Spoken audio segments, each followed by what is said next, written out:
दोस्तों हम लोग आज देखेंगे भारतीय संविधान के महत्वपूर्ण अनुच्छेद हमारा टॉपिक होने वाला है। और इस टॉपिक से पहले हम लोग बहुत सारे टॉपिक को कवर कर चुके हैं और इस टॉपिक से पढ़ने से पहले हमारा चैनल बिहार जीनियस में आपका स्वागत है। और हम लोग आज देखेंगे भारतीय संविधान के महत्वपूर्ण अनुच्छेद जो बार बार जितना भी कॉम्पिटिटिव एग्जाम होता है उसमें बार बार रिपीटेड ये क्वेश्चन है, बार बार रिपीटेड क्वेश्चन है।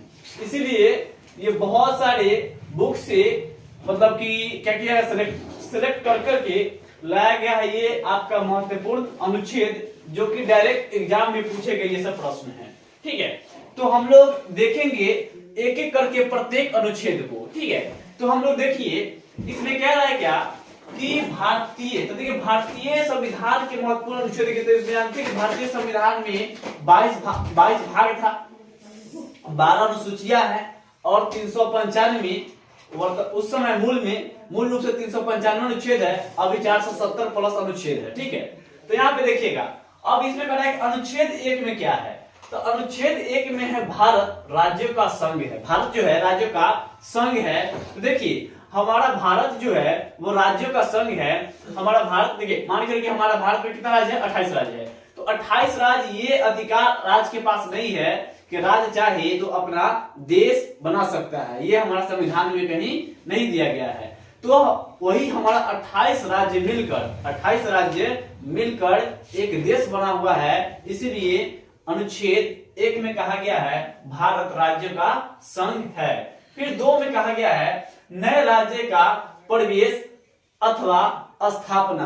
तो नए राज्य का प्रवेश कराना है, नए राज्य बनाना है, ठीक है, या स्थापना करना है अनुच्छेद 2 के तहत, अनुच्छेद 2 के तहत। अब फिर कह रहा है कि अनुच्छेद 3 तो राज्यों के क्षेत्रों, सीमाओं और नामों में परिवर्तन। तो देखिए राज्य का क्षेत्र हो गया, सीमा हो गया, उनके नामों में परिवर्तन जो करवाएंगे वो किस अनुच्छेद के तहत, अनुच्छेद 3 के तहत जो है राज्य के क्षेत्र और क्षेत्र नामों एवं क्षेत्र सीमा और नामों में परिवर्तन किया जाएगा। ठीक है, अब कह रहा है कि अनुच्छेद 5 से 11 भाग 2 को अनुच्छेद 5 से 11 पढ़ेंगे तो नागरिकता के बारे में पढ़ेंगे। 5 से 11 नागरिकता भाग 2 और भाग 3 में मौलिक अधिकार है जो कि 12 से 35 है। तो क्वेश्चन पूछेगा कि मौलिक अधिकार कितने अनुच्छेद में है, तो 12 से 35 भाग 3 का हिस्सा है। अब कह रहा है मौलिक कर्तव्य। तो मौलिक कर्तव्य जो है कितना, तो भाग 4 के कॉम में 51 के कॉम में क्या दिया है, तो मौलिक कर्तव्य। देखिए यहाँ पे 51 ए लिखिए या क लिखिए, बात वही है। इसीलिए याद रखिएगा भाग 4 के क 51 के कॉम में मौलिक कर्तव्य है। और इसमें जो दिया गया है ना, देखिए हम लोग पढ़े हैं मौलिक अधिकार। तो मौलिक अधिकार मूल रूप से 7 था, बट अभी जो है कितना है, तो 6 है, जो कि एक संपत्ति का अधिकार जो था वो मूल अधिकार था। बट अभी जो है 44वें संविधान संशोधन 1978 के तहत उसे क्या बोलता है, मौलिक अधिकार से निकालकर अनुच्छेद 301 के भाग 12 में डाल दिया गया, भाग 12 में रख दिया गया। ठीक है, तो यहाँ पे देखिए तो अब इसमें हम लोग पढ़ेंगे 6 जो आपको मौलिक अधिकार है। तो समानता का अधिकार पूछेगा तो 14 से 18 जो है समानता का अधिकार है। 19 से 22 जो है आपका स्वतंत्रता का अधिकार है। 23 से 24 जो है शोषण के विरुद्ध अधिकार है। 25 से 28 जो है धार्मिक स्वतंत्रता है। और 29 से 30 जो है वो संस्कृति और शिक्षा का अधिकार है। और 31 जो है निरस्त कर दिया गया है। और 32 जो है आपका संवैधानिक उपचार है। संवैधानिक उपचार जो है ये 32 में है। तो याद रखिएगा ये सब आपके लिए VVI क्वेश्चन है, VVI आपके लिए निकाला गया अनुच्छेद है जो कि डायरेक्ट क्वेश्चन आपको एग्जाम में देखने को मिलेगा। तो आपको कौन है यहाँ पे, तो 32 संवैधानिक उपचार हो गया। तो यहाँ पे देखिए लिखा हुआ है 14 से 18 समानता का अधिकार, 19 से 22 स्वतंत्रता का अधिकार, 23 से 24 शोषण के विरुद्ध अधिकार, 25 से 28 धार्मिक स्वतंत्रता का अधिकार और 29 से 30 जो है संस्कृति और शिक्षा संबंधी अधिकार और 32 संवैधानिक उपचार का अधिकार। अब करें अस्पृश्यता का अंत। तो अनुच्छेद 17 में है अस्पृश्यता का अंत। और इससे पहले आप बीपीएससी में ये क्वेश्चन आया था कि अस्पृश्यता का अंत कितने अनुच्छेद में है? तो अनुच्छेद 17 में बीपीएससी का क्वेश्चन है। यहाँ पे क्वेश्चन है अनुच्छेद 29 अल्पसंख्यक हितों का संरक्षण। जो अल्पसंख्यक कहने का अर्थ जो जनसंख्या में बहुत कम हो उसी को अल्पसंख्यक कहा जाता है, और उसके हितों का संरक्षण अनुच्छेद 29 में दिया गया है। ठीक है, अब यहाँ पे कह रहा है अनुच्छेद 40। तो अनुच्छेद 40 हम लोग देखेंगे। अनुच्छेद 40 में पंचायती राज है। तो पंचायती राज के बारे में हम लोग विस्तार से चर्चा किए हैं कि सबसे पहले पंचायती राज कहाँ लागू हुआ था? तो राजस्थान के नागौर जिला 2 अक्टूबर 1959 को लागू हुआ था। ठीक है, और ये त्रिस्तरीय था, और ये त्रिस्तरीय, और इनका पंचायती राज का जनक जो है बलवंत राय मेहता को कहा जाता है। और 73वां संविधान संशोधन के तहत 73वां संविधान संशोधन 1992 में इसको संवैधानिक दर्जा दिया गया था पंचायती राज को। ठीक है, आगे देखिए भाग 5 में हम लोग राष्ट्रपति को पढ़ते हैं। भाग 5 में किस पढ़ते हैं? राष्ट्रपति को। किसको? राष्ट्रपति को भाग 5 में पढ़ेंगे। और भाग 5 में पढ़ने के दरमियान हम लोग देखेंगे क्या कि 52 से 151। तो देखिए, तो भाग 5 में देखिए पढ़ना तो सिर्फ राष्ट्रपति नहीं है, इसमें बहुत सारा चीज है। तो भाग 5 जो है संघ से शुरू होता है, इसी में दिया गया है 52 से लगभग 61 तक जो है आपका राष्ट्रपति के बारे में चर्चा है। यहाँ पे लिख भी देते हैं, यहाँ 52 से 61 जो है वो राष्ट्रपति का चर्चा दिया गया। किसका? राष्ट्रपति का। और ये भाग जो है 5 जो है 52 से 151 संघ की चर्चा की गई। किसकी? संघ की। तो क्वेश्चन पूछेगा संघ किस भाग में है? तो भाग 5 में अनुच्छेद 52 से 151 तक, 52 से 151। और 52 में देखिए क्या कर रहा है? भारत का एक राष्ट्रपति यानी राष्ट्रपति का पद जो है 52 में, कितना में? 52। तो क्वेश्चन पूछेगा कि राष्ट्रपति का पद कितने अनुच्छेद में दिया गया है? तो 52 में। फिर 53 में किया है कि राष्ट्रपति का शक्ति और कार्य। तो क्वेश्चन पूछेगा राष्ट्रपति अपना शक्ति और कार्य किस अनुच्छेद के तहत उनको अधिकार दिया गया है? तो ये आपका 53 के तहत, अनुच्छेद 53 के तहत। और फिर क्या? अनुच्छेद 54 तो निर्वाचन। तो निर्वाचन यानी चुनाव। ठीक है, तो हम लोग जानते हैं राष्ट्रपति का निर्वाचन जो होता है एकल संक्रमणीय पद्धति के द्वारा होता है, जिसमें हमारा लोकसभा, राज्यसभा और विधानसभाओं के क्या निर्वाचित सदस्य भाग लेते हैं। ठीक है, अब यहाँ पे क्वेश्चन है कि अनुच्छेद 60 में, तो अनुच्छेद 60 जो है वो शपथ की बात कही गई है, यानी राष्ट्रपति शपथ लेते हैं। और शपथ कौन दिलाता है? तो क्या बोलता है? सुप्रीम कोर्ट का सीजीआई। ठीक है, यानी मुख्य न्यायाधीश। तो यहाँ पे अब देखिए फिर कड़ा है 61 में तो महाभियोग। हम लोग जानते हैं कि किसी भी देश के साथ छल कपट या किसी भी देश के आंतरिक, चाहे किसी भी मान चलिए कि यहाँ से खबर आपको पहुंचाया जा रहा है विदेश में, वो ऐसा अगर जो ये आरोप लगाया गया किस पे? राष्ट्रपति पे, तो ये सब मामले में उनको महाभियोग लगाया जाए, चाहे आपका संविधान का उल्लंघन होने पर इस इन पे महाभियोग लगाया जा सकता है, जो कि 14 दिन पहले इनको सूचना देना पड़ता है। और इनको संसद के तहत महाभियोग प्रक्रिया से इनको हटाया जा सकता है अनुच्छेद 61 के तहत। और महाभियोग को इंग्लिश में इम्पीचमेंट कहते हैं। क्या कहते हैं? इम्पीचमेंट। ठीक है, अब यहाँ पे कहा है अनुच्छेद 61 हो गया।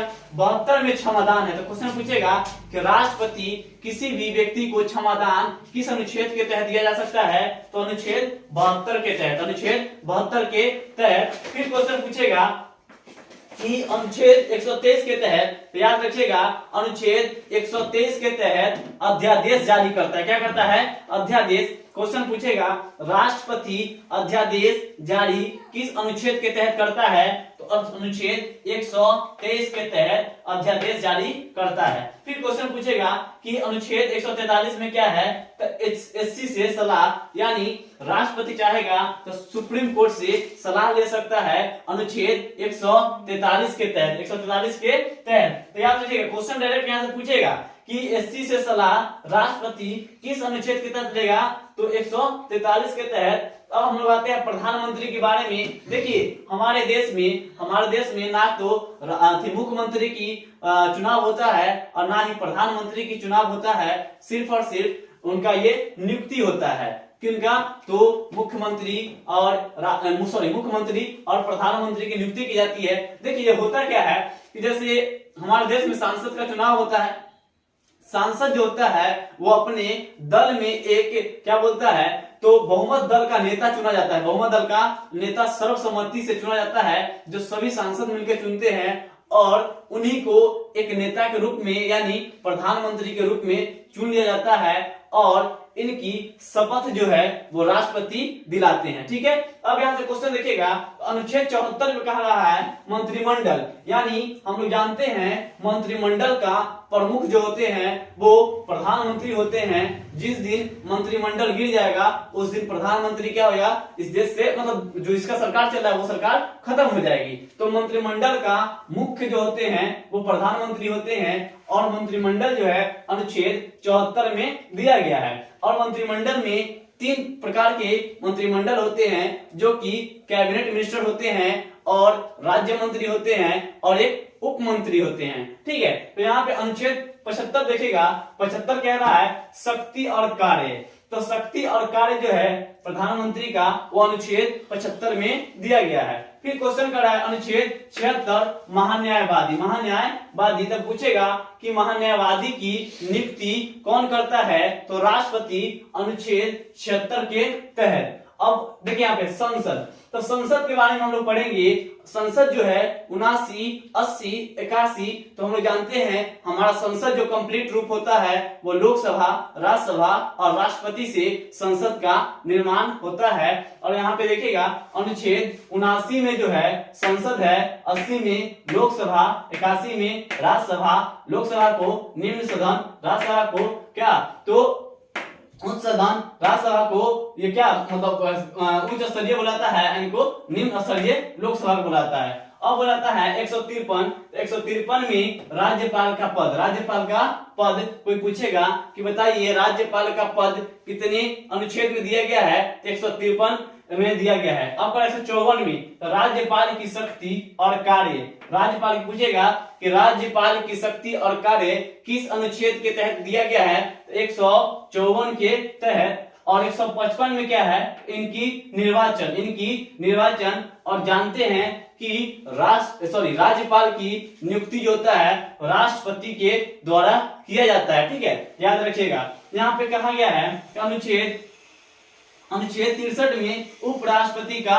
पद, और 64 में कहा गया है राज्यसभा के रूप में कार्य। हम लोग जानते हैं राज्यसभा के सभापति जो होते हैं वो उपराष्ट्रपति होते हैं। कौन होते हैं, उपराष्ट्रपति। याद रखिएगा, कोई अलग राज्यसभा का सभापति नहीं होता है, सभापति वही होते हैं जो हमारे देश के उपराष्ट्रपति होते हैं। और उपराष्ट्रपति का हमारे देश में अनुच्छेद 63 के तहत प्रावधान किया गया है कि हमारे देश में उपराष्ट्रपति होंगे, जो कि राष्ट्रपति नहीं रहने के कारण उपराष्ट्रपति राष्ट्रपति का कार्यभार संभालेंगे अनुच्छेद 65 के तहत। और यहाँ याद रखिएगा 64 में जो है राज्यसभा के रूप में कार्य करेंगे। अब यहाँ पे 163 जो है राज्य में मंत्रिमंडल, जिस प्रकार केंद्र में मंत्रिमंडल 74 में है उसी प्रकार से राज्य में भी मंत्रिमंडल होता है और इसका मुखिया जो होते हैं वो मुख्यमंत्री होते हैं। जिस प्रकार से केंद्र में मंत्रिमंडल का मुखिया प्रधानमंत्री होते हैं उसी प्रकार से राज्य में मंत्रिमंडल का मुखिया मुख्यमंत्री होते हैं। कितना में याद रखिएगा, राज्य में मंत्रिमंडल जो है ये अनुच्छेद 163 के तहत, अनुच्छेद 163 के तहत। और मुख्यमंत्री जो है हमारे राज्य का एक मुख्यमंत्री होना चाहिए, तो अनुच्छेद 164 के तहत क्वेश्चन पूछेगा कि हमारे राज्य का एक मुख्यमंत्री होना चाहिए, अनुच्छेद 164 के तहत। और 165 के तहत महाधिवक्ता देखिए बताते हैं महान्यायवादी, तो महान्यायवादी 76 के तहत, महाधिवक्ता 165 के तहत। तो 76 में क्या है कि महान्यायवादी जो है वो उनकी नियुक्ति राष्ट्रपति की जाती है। कौन, राष्ट्रपति करती है। और महाधिवक्ता की नियुक्ति जो है वो राज्यपाल करते हैं। याद रखिएगा, तो क्वेश्चन पूछेगा कि महाधिवक्ता की नियुक्ति कौन करता है, राज्यपाल।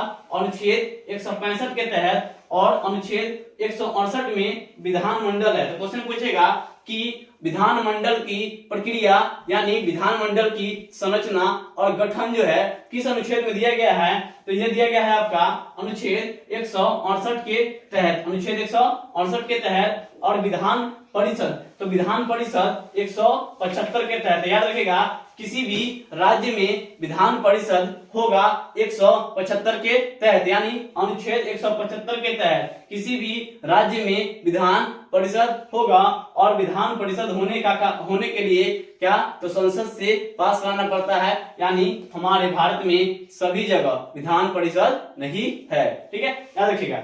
अब यहाँ पे क्वेश्चन है, तो अनुच्छेद 100 में क्या है, निर्णायक मत। तो हम लोग जानते हैं जब भी मामला फंस जाता है, चुनाव हुआ, चुनाव होने के बाद मान के चलिए कि दोनों को 100 वोट पर काउंटिंग हुआ, और 100 वोट पर काउंटिंग होने के बाद 50 इधर आया, 50 यानी 50 इधर, 50 उधर आया, तो वहां पे निर्णायक मत का प्रयोग किया जाता है। और निर्णायक मत के द्वारा ही क्या किया जाता है, जीत घोषित की जाती है। वही बात है यहाँ पे कि निर्णायक मत का प्रयोग अनुच्छेद 100 के तहत करते हैं। क्वेश्चन पूछेगा कि निर्णायक मत का प्रयोग किस अनुच्छेद के तहत, अनुच्छेद 100 के तहत किया जाता है। और करा है अनुच्छेद 108 संयुक्त अधिवेशन।